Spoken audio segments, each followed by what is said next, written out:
शुरू होती है एक प्यारे से गांव से, जहां के लोग हमेशा खुश रहते थे। मुस्कुराहट उनके चेहरों से कभी नहीं उतरती थी। उसी गांव में रहते थे तीन दिलदार दोस्त, अज्जू भाई, ज्ञान भाई और सबसे चालाक और स्टाइलिश रायस्टार। ये तीनों बचपन से साथ थे। इनकी दोस्ती इतनी गहरी थी कि लोग इन्हें दोस्त नहीं भाई कहते थे। एक दिन इन तीनों ने मिलकर गाँव में एक बड़ा सा ढाबा खोला। उनका ढाबा छोटी सी जगह में बहुत मशहूर हो गया। हर दिन कई ग्राहक आते, खाना खाते और खुश होकर जाते। सब कुछ बहुत अच्छा चल रहा था, लेकिन फिर एक रात कुछ ऐसा होता है जो उनकी जिंदगी को हमेशा के लिए बदल देता है। रात को जब सारा काम खत्म हो जाता है तो रायस्टार कहता है, अज्जू भाई, ज्ञान भाई, मैं एक जरूरी काम से जा रहा हूँ, तुम दोनों दुकान बंद करके घर चले जाना। ज्ञान भाई कहते हैं, ठीक है भाई, तू जा। रायस्टार अपनी बाइक पर बैठता है और निकल जाता है। ज्ञान भाई और अज्जू भाई अपना काम संभालते हैं। तभी अज्जू भाई हॉस्टल की खिड़की के बाहर कुछ अजीब देखते हैं। दूर कोई चीज खड़ी होती है। वो तुरंत ज्ञान भाई को बुलाते हैं, भाई जल्दी आओ, मुझे कुछ दिख रहा है। ज्ञान भाई आते हैं, दोनों देखते हैं, लेकिन वहाँ कुछ भी नहीं होता। अज्जू भाई हैरान हो जाते हैं, माँ कसम, अभी तो देखा था। ज्ञान भाई कहते हैं, लगता है तू थका हुआ है, तुझे वहम हो रहा है। कुछ देर बाद अज्जू भाई फिर से खिड़की की तरफ देखते हैं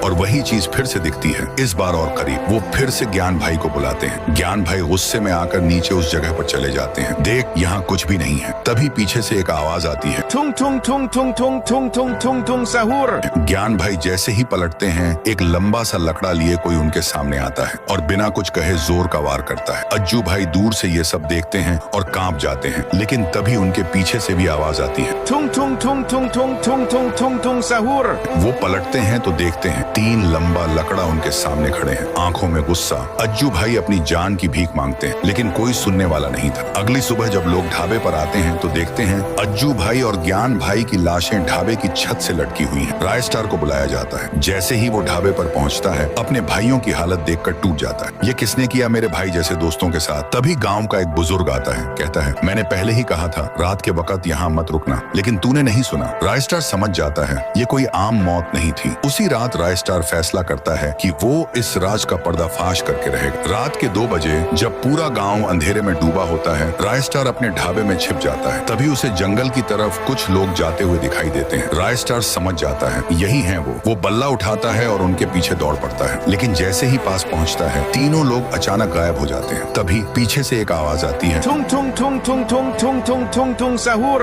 रायस्टार वो पलटता है और सामने खड़े थे तीन लंबा लकड़ा। रायस्टार कहता है, तुमने मेरे भाई जैसे दोस्तों को मारा, अब तुम्हारा हिसाब बाकी है। तीनों हंसते हैं, तू क्या करेगा हमारा? लेकिन रायस्टार के अंदर आग जल चुकी थी। एक भयानक लड़ाई शुरू होती है, धुआं, तोड़ फोड़, चीखें, और फिर जब धुआं छंटता है, तीनों लंबा लकड़ा जमीन पर गिरे पड़े थे। रायस्टार ने अपने भाइयों का बदला लिया।